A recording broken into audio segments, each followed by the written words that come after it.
Well, hi everyone. This is Crystal from A Crystal Clear Life, where we focus on planning, organizing, and living a more simplified life. Today, I want to talk to you about something that is one of my other loves and hobbies, and that is sewing. And so today, I have my cute journal here that says "Sow Love and Kindness." This is a happy planner journal, and I just use it really to record, all kinds of notes and things about projects and things that I am making. But today I don't want to talk to you about my journal. I want to talk to you about a project. Last Christmas, I gave my sister a zippered bag for her to keep all of her chicken treats in. She is a chicken mama and loves to go out and treat her chickens with all kinds of goodies. And I just thought it would be cute to give her a customized bag that had chicken material all over it. And so what I did is I made that up and I gave it to her for Christmas. She absolutely loved it and then wanted to know how I had done it. So I figured while I'm making a video for her, there may be other people who are interested in doing this same kind of bag. Okay? So let's get into it and I'll show you how easy it is.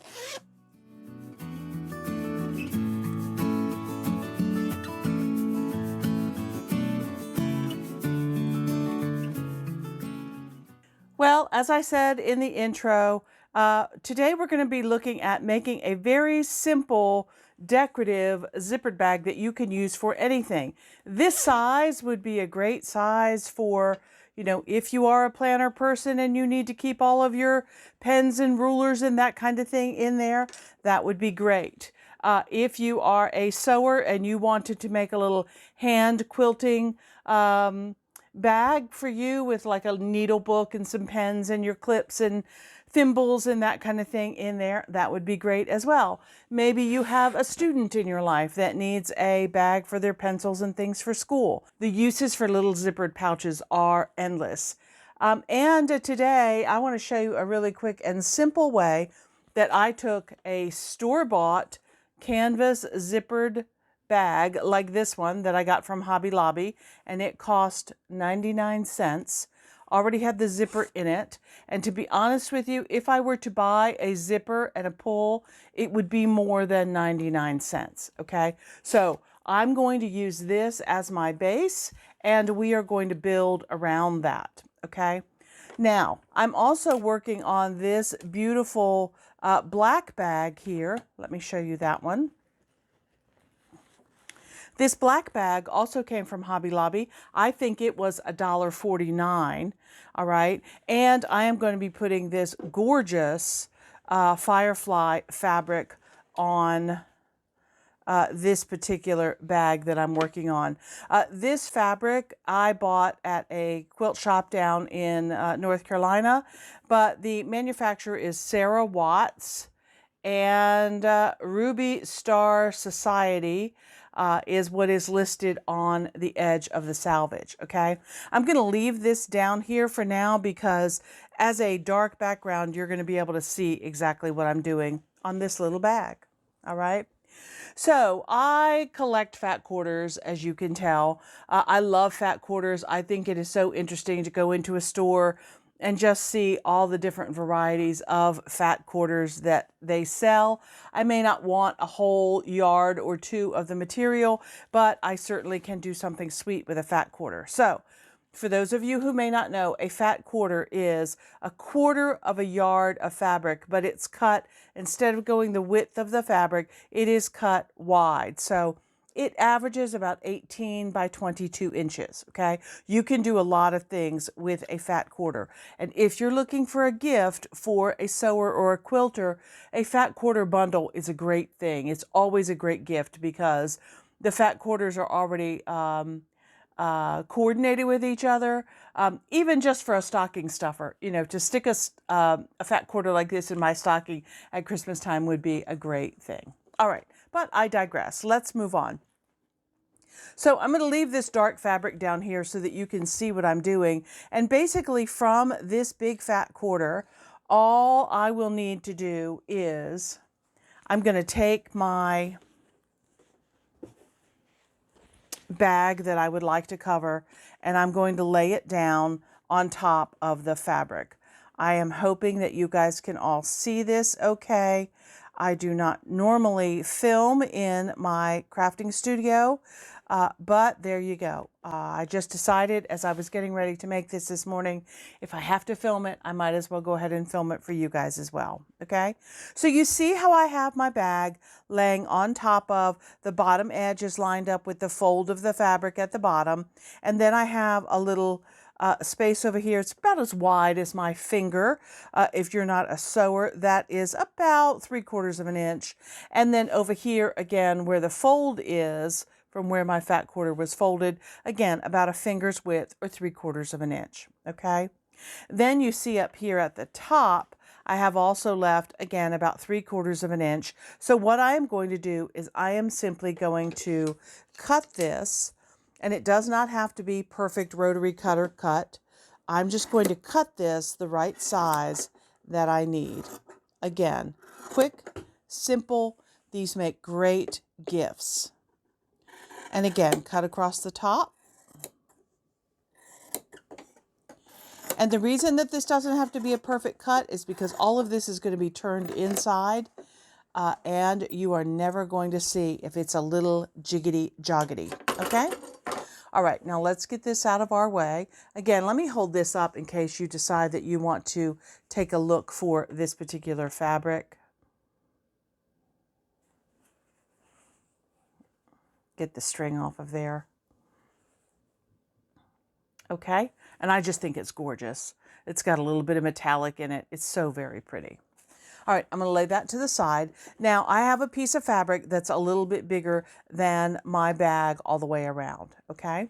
Now, what I'm going to do is I'm going to lay my bag aside, and I am going to take this, and I'm going to turn it so that the right sides are inside together. Now, one thing I will notice, want you to see here, this is not a directional fabric. That means all of the fireflies are flying in all different directions. So it doesn't matter if it's going this way or if it's going this way. It will look good no matter what, okay? So we're going to turn this fabric right sides together. That means that all of the pretty fireflies will be on the inside together. And we're going to take it to our sewing machine. I'm going to turn my sewing machine on. This is a Brother Novell 1500S sewing machine. It does straight stitch only. This is my quilting machine, and it is fast and powerful, but it also works for small projects like this, okay? Now, you may notice that I have some tape along the side of my machine. Again, that is just a quick way for me to measure things. If I show you with my little ruler here, you know, I have this washi tape actually that is across the bottom of my feed dogs here, and it is actually 1/2 inch wide washi tape, and this middle line right down here, this little black line in the middle, is actually 1/4 inch seam. That's something that I use a lot when I am sewing. Do you need that for this kind of project? No, this is a simple project, fast and easy. So all I'm going to do here, and again, I can just eyeball this. I'm going to go in with that finger width, and I'm going to put my presser foot down. And I'm going to know that when I am sewing, I am going to be sewing just in a straight line, just down the edge. Now, I will tell you, it's always better to make it a little bit bigger. You can always go back and redo that seam. But if you make it too wide, if you make your seam too wide, and then your bag is too small, you're going to have to rip. And the seam ripper is not my friend. So what I am going to do is I'm going to measure my finger. You see my finger is going to go right to the middle of where the needle will come down, okay? And that's going to be the width that I'm going to do. Now, the machine may be a little loud, so I apologize for the noise, but let's sew this seam. Because it is a seam that might get a little stress on it, it's always a good idea to backspace. Do a little backspace there so that you have a much stronger seam. Come all the way down to the bottom in a straight stitch. Backspace at the end, and my machine has a thread cutter, or you can just simply trim your thread there, okay? Now, I'm going to come over and I'm going to do the same thing on the other side.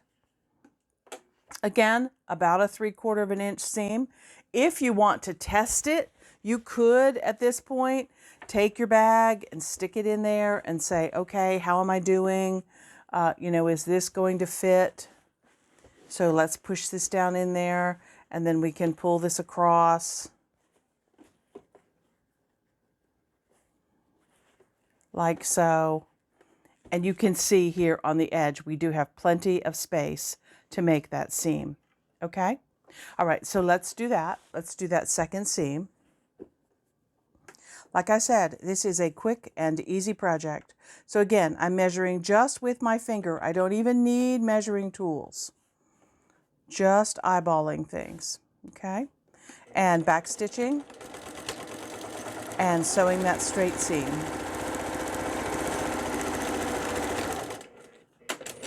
Back stitching at the end and cutting your thread, okay?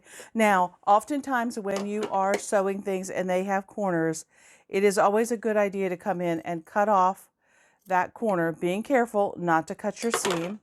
See here, I did not cut the seam, all right? And you can also do the same at the top if you want. This helps reduce some of the bulk.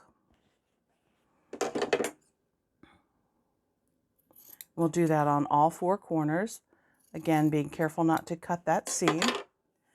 And these small scraps go in the trash. Too small for me to save. And then what we're going to do is we're going to turn this right side out. Okay?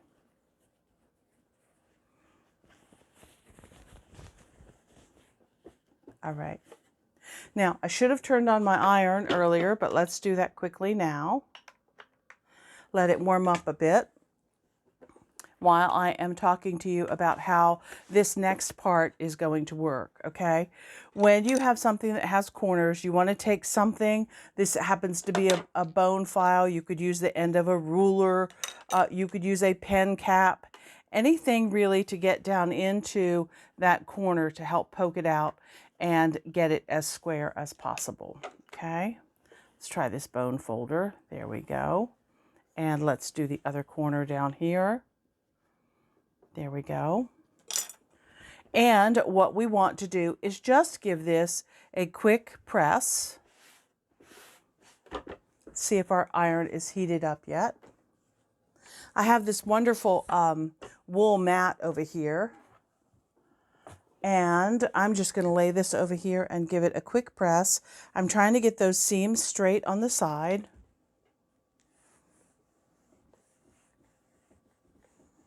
And get that crease out of the middle. So again, I'm straightening my seam on the side. Do you have to press before you continue?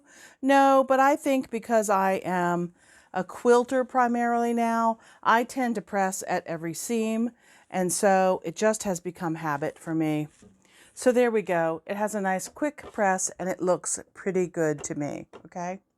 Now what we are going to do is we are going to take our zippered pouch, again, that I bought at the store, and I'm just going to stick it down inside of this particular little case that I've made.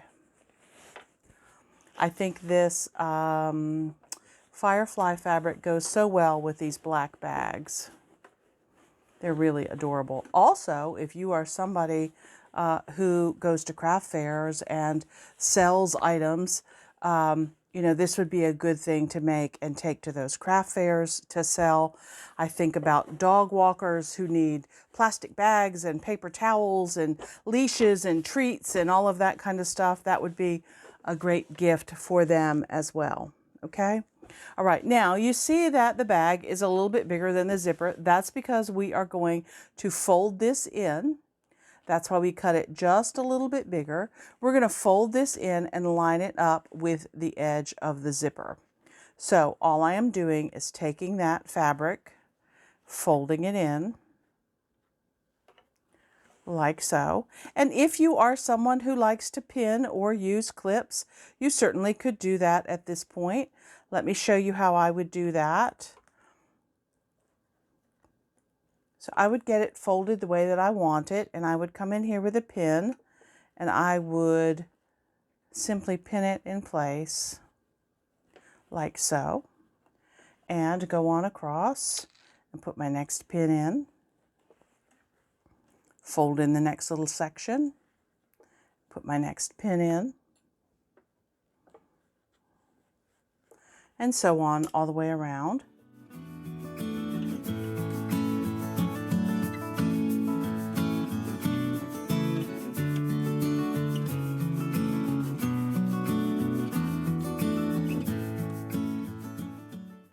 Okay, so you can see here, it's just barely touching the edge of the zipper on both sides all the way around. It fits nice and snug up against the edge where the pull of the zipper will be, because actually we're not going to be able to sew around this edge, at least on this machine, because it is so tight. But that's not going to make a difference for how the bag turns out. Okay? All right, so there we go. Now, the next step, I have this wide tray on my machine. I could take it off and have a smaller throat, but all you really need to do is just make sure that your bottom part down here does not get caught up in what you're sewing. So you can kind of see how I'm standing it upside down like that, and then I'm just going to pull over this top part so that I don't sew on the wrong, on the wrong side. I don't want to sew my bag closed, okay? All right, so I'm going to make sure that the bottom of my bag is out of the way, and I'm going to go in here and I'm going to get as close to this zipper at the top as I can. And I'm going to drop my presser foot, okay? I am using a 1/4 inch foot, and so that means from the middle of my needle, where the needle goes down, it is a 1/4 inch to the edge over here, all right? And I am going to use that as my guide for how far to sew. So I'm going to put the needle down, and I'm going to pull this first pin out, because you never want to sew over a pin. Put that away. I'm going to take a couple stitches. You can even do this by hand if you want, or a couple of stitches that way, and then back stitch, again, to help keep it secure. And then we're very simply going to sew around, keeping that fabric up against the edge of the zipper, like so. And as you get to the next pin, again, you never want to sew over a pin, so pull that pin out and keep going. And again, make sure you're not sewing on the bottom. And when you get up to this other edge, you see you've got all this bulk in here from the zipper and the canvas fabric. And we're just going to do the best we can with that. We're going to go right up to that last pin. We're going to pull it out.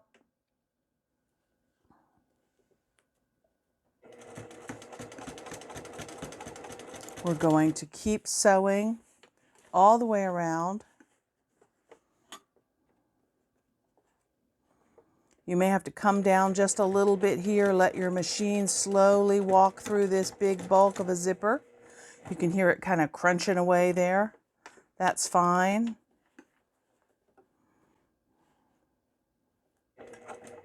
And we're going to come back up.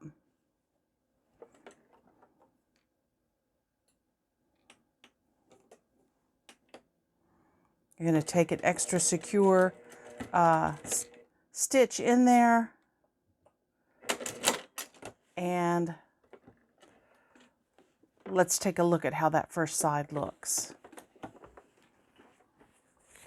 Okay? All right, so you can see here that this fabric has been attached. It is sewn all the way up into that edge, okay? And then we're going to come around the corner and we are going to start on this other side. So again, we're going to put our needle down.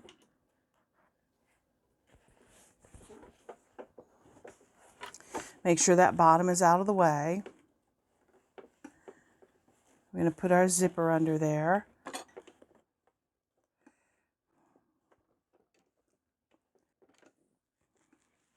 Okay, and we're going to take this pin out. And again, sew, do some back stitching, forward stitching, making sure that that's lined up with the zipper at the top. okay?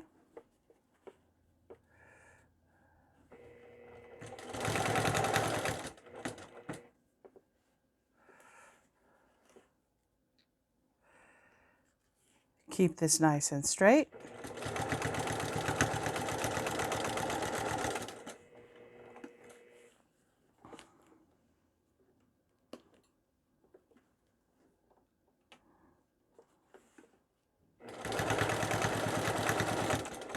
Now again, when you get down here to the end, you're going to want to make sure that this bottom part of the bag does not get caught up and get sewn over. Okay? All right, and we're just going to sew as close up to that zipper as we can. Back stitching. And cut. Okay? Now, on this side, I think we could get a little bit closer to that zipper. So what I'm going to do is I'm going to turn it around the other way. And I am going to put the presser foot down behind it. And I'm going to go back to that little section where we first started. And I'm going to line my sewing up there. And take a couple stitches, back stitch, and get as close to that zipper as I can. Back stitch, forward stitch, and cut. Okay? All right. Trim off any of these little strings. There are always little strings in my sewing room. Okay? All right, and then I'm going to give it a final press. Let's zip it up. Give it a final press.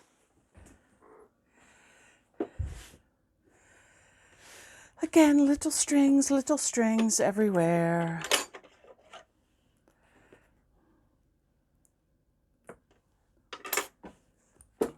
And there you have it. Cute little bag, zips, unzips, is canvas, so it will hold up well. This one, you see, I went and took the time to go and do a second line of stitching all the way around, just a little double line there to make it a little bit more secure. Is that necessary? No. Is it helpful? It can be, especially if this is something like I said, for a dog walker who will use this every single day. That might help. All right, let's take a look at this little one that we would do. It is basically the exact same thing. You see, I took my fabric, I laid the bag on top, gave myself about a finger's width of room all the way around, cut it out. I'm going to sew up these two sides first, tuck the bag in, fold the bag under, and away I will go. Now, am I going to do that with the thread that I just used? No, because I was using black thread for the black bags. I'm going to need to change to a white thread for this, or a cream colored thread for this. You could do decorative stitching along here if you wanted. If you wanted to choose a color that coordinated with what you were doing, that would work too. But I do think these are great little projects. They only take about maybe 15 minutes to do. And sometimes for me, the hardest part is picking which of my fat quarters I would like to use for these projects. Okay? All right. Well, thanks for joining me today. I know this video was a little bit different than things that I normally do, but simplifying the home and the gift giving process is something that I love to do.